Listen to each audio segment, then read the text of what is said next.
আসসালামু আলাইকুম। আপনার উপর শান্তি বর্ষিত হোক। আর কদিন বাদেই মাহে রমজান, খোশ আমদেদ মাহে রমজান। আজকে আমাদের আলোচনার মূল উদ্দেশ্য হচ্ছে এবারে রমজান হোক আমাদের জীবনের শ্রেষ্ঠ রমজান। কেন? এর আগে তো আমাদের প্রত্যেকের জীবনেই রমজান পার করেছি আমরা। আসলে আমরা যদি দেখি, বছর যায় বছর আসে, রমজান যায় রমজানও আসে, কিন্তু সেই রমজান আমাদের জীবনে কোনো পরিবর্তন আনতে পারে না, কাঙ্ক্ষিত পরিবর্তন আনতে ব্যর্থ হই। আমরা যদি দেখি, রমজানের আগেও আমাদের যে ওজন থাকে, রমজানের পরেও আমাদের একই ওজন। রমজানের পূর্বেও আমরা অসুস্থ থাকতাম, রমজানের পরেও আমরা অসুস্থ থাকি। বিজ্ঞানীরা বলছেন যে আমি রমজানের পূর্বেও এবং রমজানের পরে আমার অবস্থার যদি কোনো পরিবর্তন না হয়, তাহলে বুঝতে হবে রমজানের কাঙ্ক্ষিত যে লক্ষ্য, রমজান থেকে যে উপকার পাওয়ার কথা, সেটা নিতে আমি ব্যর্থ হয়েছি। তো আসুন, এবারে রমজান হোক আমাদের জীবনের শ্রেষ্ঠ রমজান। রমজানের মূল ইবাদত হচ্ছে রোজা, এবং আমরা জানি যে ইসলামের 5টি ভিত্তির একটি ভিত্তি হচ্ছে রোজা। রোজা ফার্সি শব্দ, এর আরবি পরিশব্দ হচ্ছে সিয়াম। সিয়াম সওম শব্দের বহুবচন। সওম শব্দের অর্থ হচ্ছে বিরত থাকা। 2 ধরনের বিষয় থেকে বিরত থাকার জন্য বলা হয়েছে। 1, সূর্যোদয় এবং সূর্যাস্ত পর্যন্ত সকল ধরনের হালাল খাবার এবং পানীয় এবং বৈধ স্ত্রী সম্ভোগ থেকে আমাদের বিরত থাকতে হবে। অন্যদিকে সকল ধরনের মিথ্যা, গীবত, পরচর্চা, জুলুম, অন্যায়, ঘুষ, মিথ্যা সাক্ষ্য দেওয়া, এই ধরনের যত ধরনের অপকর্ম আছে সব কিছু থেকে বিরত থাকতে বলা হচ্ছে। এই 2টি লক্ষ্য যখন আমাদের পূর্ণ হবে, তখন এই বিরত থাকা বা রোজা বা সওমের যে মূল উদ্দেশ্য সেটি পূর্ণ হবে। আবার আমরা যদি দেখি, এই যে রমজান বা রমাদান, এর আবিধানিক অর্থ কি? রমজান বা রমাদানের আবিধানিক অর্থ হচ্ছে জ্বালিয়ে দেওয়া, পুড়িয়ে দেওয়া, বিনাশ সাধন করা। কি জ্বালাতে হবে, কি পোড়াতে হবে, কিসের বিনাশ সাধন করতে হবে? আমাদের নফসকে পোড়াতে হবে, প্রবৃত্তিকে পুড়িয়ে এটাকে সোনায় রূপান্তরিত করতে হবে। ইসলামী গবেষকরা বলছেন যে আমাদের প্রত্যেকটি মানুষের নফস বা প্রবৃত্তি মূলত 3 প্রকার। একটি হচ্ছে নফসে আম্মারা, অতি সাধারণ মানুষের নফস, যে থেকেই পাপ করছে, গুনাহ করছে, অন্যায় করছে, জুলুম করছে, তার কাছে অন্যায় জুলুম একটা মামুলি ব্যাপার।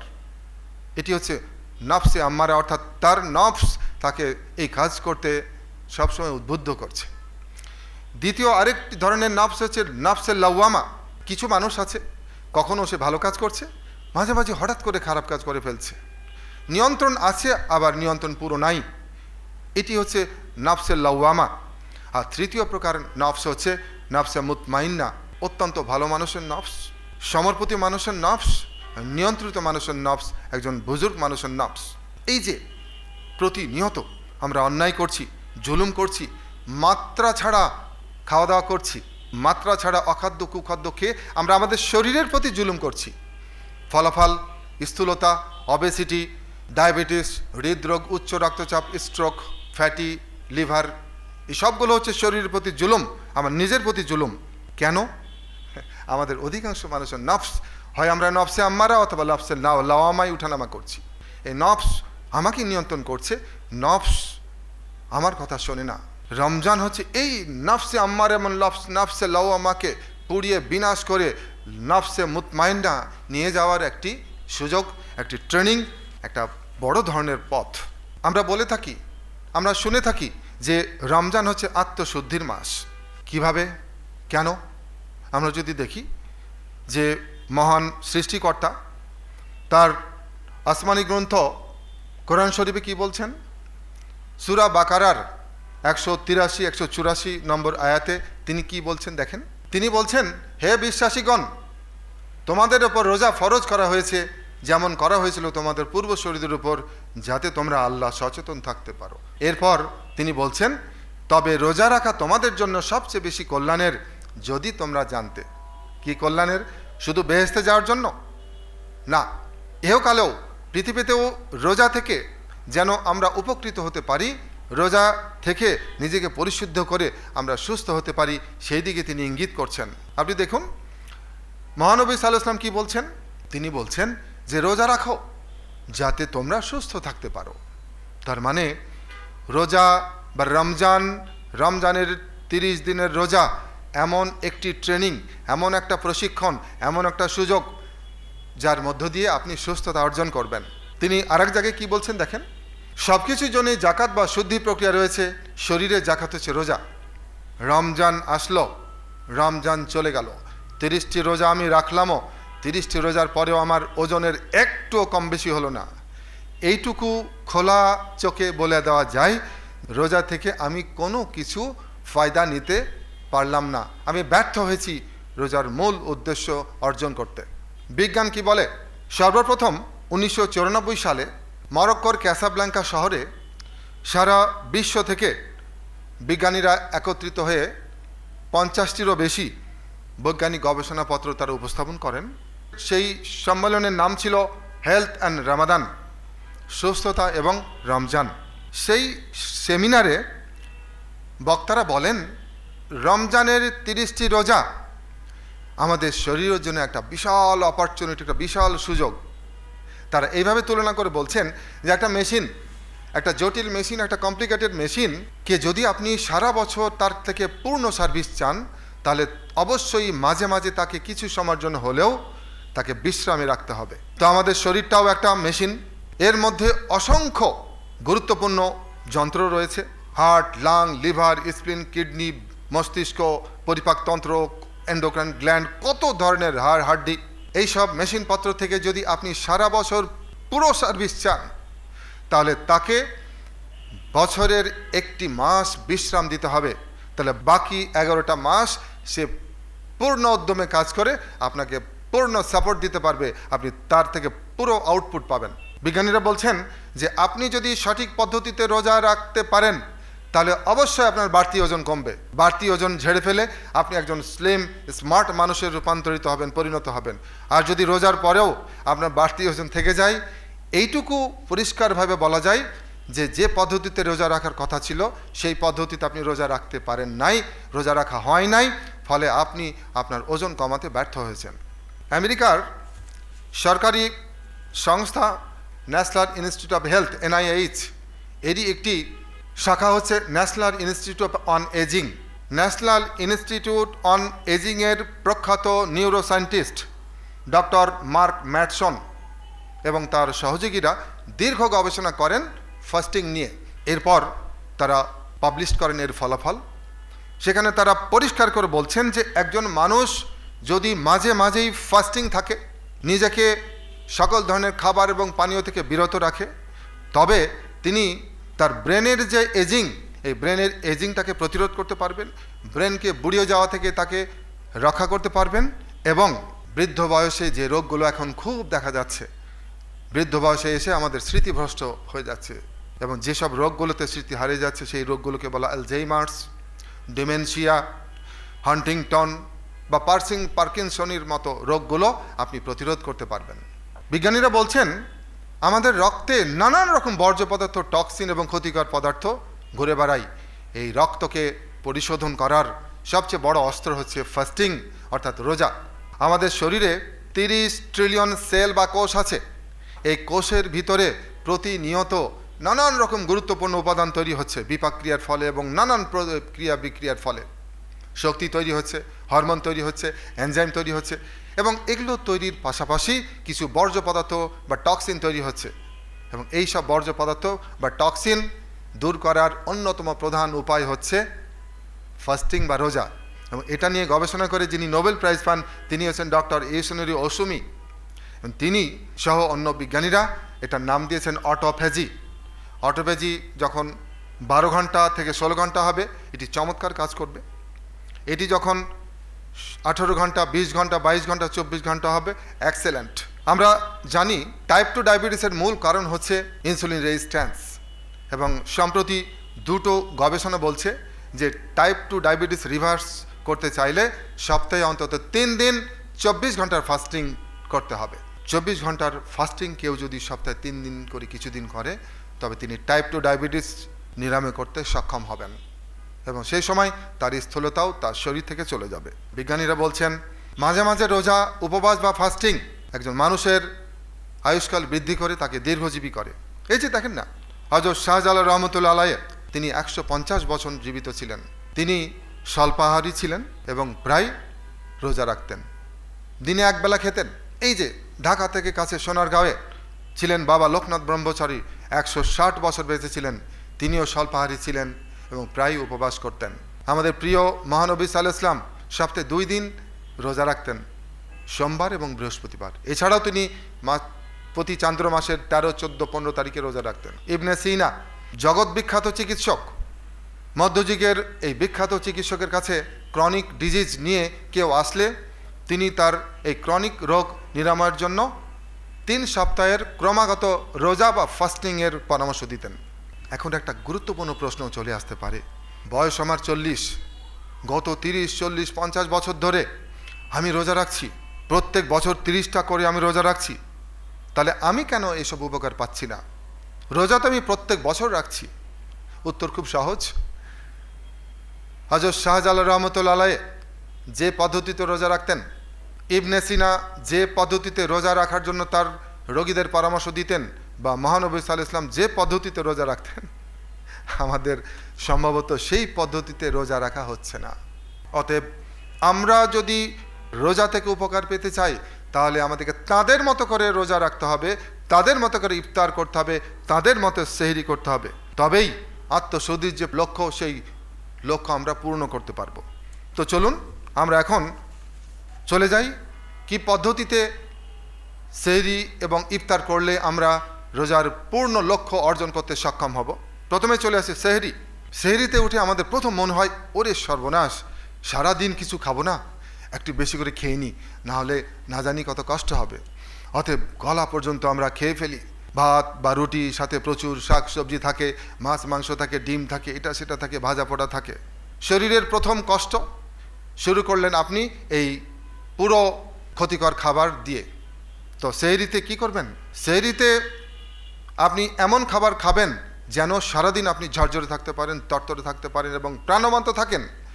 সারাদিন পিপাসার কষ্ট যদি আপনি না পেতে চান, সারাদিন যদি ঝরঝরে থাকতে চান, তাহলে সেহরিতে আমিষ বা প্রোটিন খাওয়া বন্ধ করুন।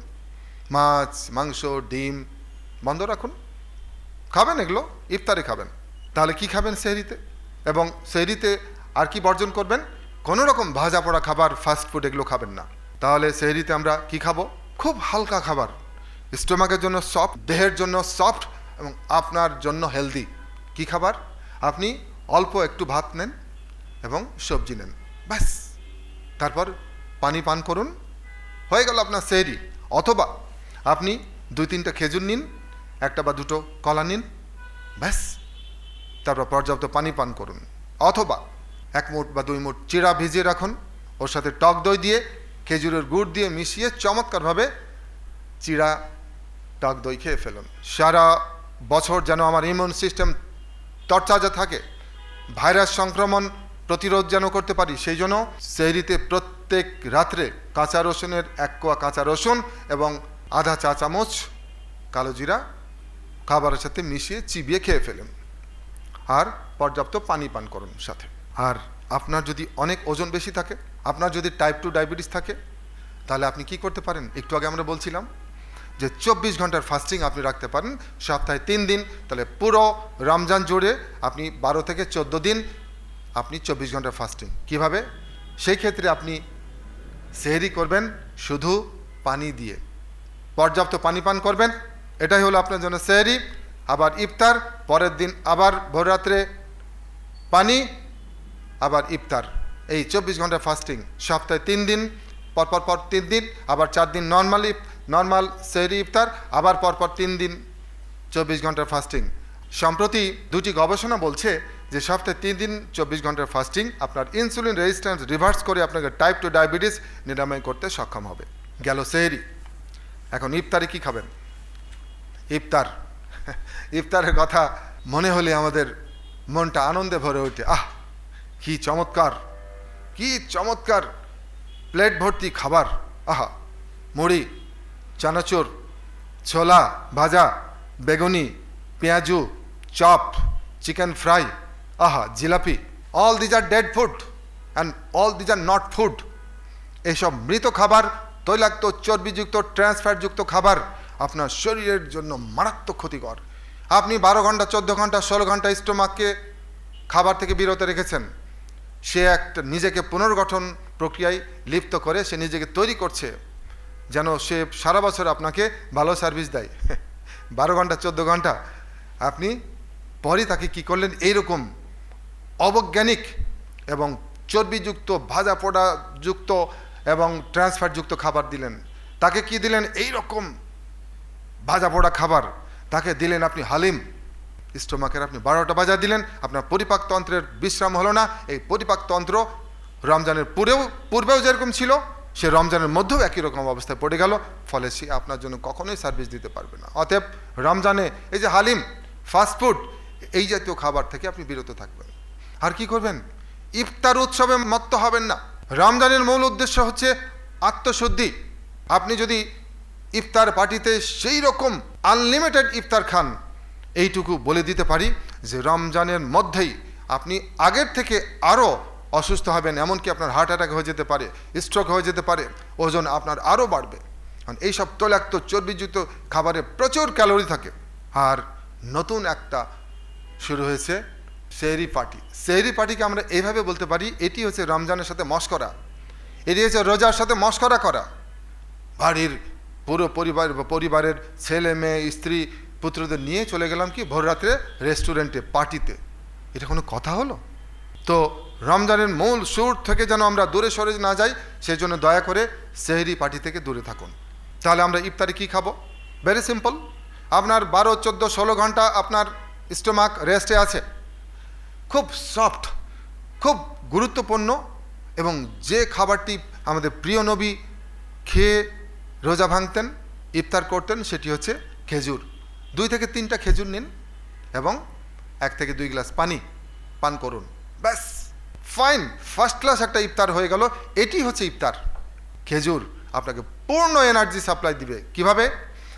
খেজুর এর মূল উপাদান হচ্ছে সুক্রোজ, যেটা একটা ডাইস্যাকারাইড। এই খেজুর ভালো করে চিবাবেন, সময় নিয়ে চিবাবেন, চিবিয়ে গিলে নেবেন স্টোমাকে। যে এই খেজুর থেকে সুক্রোজ ভেঙে তৈরি হবে গ্লুকোজ এবং ফ্রুক্টোজ। ক্ষুদ্রান্ত্র থেকে এই গ্লুকোজ এবং ফ্রুক্টোজ রক্তে প্রবেশ করবে। যে ব্লাড সুগার আপনার কমে গেছিল, আপনার সেই ব্লাড সুগারকে রিপেয়ার করে ফেলবে। মুহূর্তের মধ্যে আপনি চাঙ্গা হয়ে যাবেন।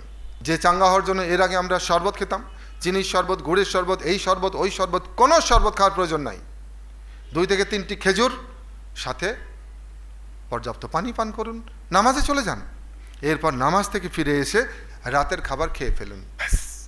রাতের খাবার কি থাকতে পারে? আমরা সারা বছর দুপুরে যা খাবার খাই সেটাই হবে রমজানে আপনার রাতের খাবার। কীরকম? একটা বড় প্লেট নেন, ভাত নেবেন 1 কাপ, ইনাফ। 1 কাপের বেশি ভাত নেবেন এবং অবশ্যই এটা হবে লাল চালের ভাত, সাথে পর্যাপ্ত সবজি, ভর্তা, শাক, সালাদ, ডাল, 1 টুকরো মাছ অথবা মুরগি হলে 1 টুকরো। গরু এবং খাসি পুরো রমজান জুড়ে আপনি অ্যাভয়েড করুন। আর কি করবেন? এর সাথে কয়েক রকম ফল রাখুন। একটা ডিম খেতে পারেন, একটু ভেজানো ছোলা আদা দিয়ে খেয়ে ফেলেন, কিছু টক দই খেতে পারেন, কিছু বাদাম খেতে পারেন, কিছু বীজ খেতে পারেন, অল্প অল্প অল্প অল্প করে নিয়ে, ব্যাস। আমরা বলতে পারি এইভাবে যখন আপনি ইফতার করবেন এবং সেহরি করবেন, 30 দিন পর আপনার বাড়তি ওজন কমে যাবে, আপনার টাইপ 2 ডায়াবেটিস রিভার্স হওয়ার সম্ভাবনা বেড়ে যাবে, আপনি অনেকগুলো ক্রনিক রোগ আপনি প্রতিরোধ করতে সক্ষম হবেন এবং নিরাময় করতে সক্ষম হবেন। আপনার ব্রেনের আয়ু বেড়ে যাবে, আপনার ব্রেনের বয়স কমে যাবে, আপনি আলঝেইমার্স, ডিমেনশিয়া, পার্কিনসন্স রোগগুলো প্রতিরোধ করতে পারবেন। আপনি এক নতুন মানুষে রূপান্তরিত হবেন। রমজানের যে মূল লক্ষ্য, সেই লক্ষ্য আপনি অর্জন করতে সক্ষম হবেন। ইবনে সিনা যে কারণে 3 সপ্তাহের রোজা রাখতে বলতেন, ফাস্টিং রাখতে বলতেন, সেই লক্ষ্য আপনি পূর্ণ করতে সক্ষম হবেন। আর কি করবেন? যেহেতু এটি আত্মশুদ্ধির মাস, আত্মশুদ্ধির দিকে মনোযোগ দিবেন। 30টি দিন সময় নষ্ট না করে আত্মশুদ্ধির দিকে মনোযোগ দিন। এবং এই 30 দিনের ভিতরে কি করবেন? মহাগ্রন্থ কোরআন, যে কোরআন আমাদের আপনার মানব জাতির জন্য সৃষ্টিকর্তা পাঠিয়েছেন, কি লিখে পাঠিয়েছেন তিনি, সেটা জানার চেষ্টা করুন। শুধু তেলাওয়াত নয়, বাংলা অর্থ সহ একবার পুরো কোরআন পড়ে ফেলুন। তাহলে কি হবে? সৃষ্টিকর্তার প্রতি আপনার যে দায়িত্ব, যা তিনি করতে বলেছেন সেটা পূর্ণ হয়ে গেল, তিনি খুশি হবেন এবং আপনিও জেনে যাবেন কি করতে বলা হয়েছে এবং কি নিষেধ করা হয়েছে। আপনি নিজে ফিল করবেন যে এই রমজান গত রমজানের থেকে অনেক চমৎকার পার করছেন আপনি। এই রমজানে আপনি দ্রুত জাকাত দিয়ে ফেলুন, কারণ জাকাত রমজানে দিলে 70 গুণ সওয়াব। হিসেব করে জাকাত দিন আপনি এই রমজানে। যদি আপনার বয়স 18 থেকে 60 বছর হয়, আপনি রক্ত দিয়ে ফেলুন 1 ব্যাগ। রোজা রেখেও রক্ত দিতে পারেন, ইফতার করার পরেও আপনি রক্ত দিতে পারেন। 1 ব্যাগ রক্ত আপনি 70 ব্যাগ রক্ত দানের সওয়াব পাবেন। 70টি মানুষের জীবন রক্ষা করার সওয়াব পাবেন 1 ব্যাগ রক্ত দান করে। আর রমজানের অন্যতম বড় ইবাদত হচ্ছে লাইলাতুল কদর বা শবে কদরের।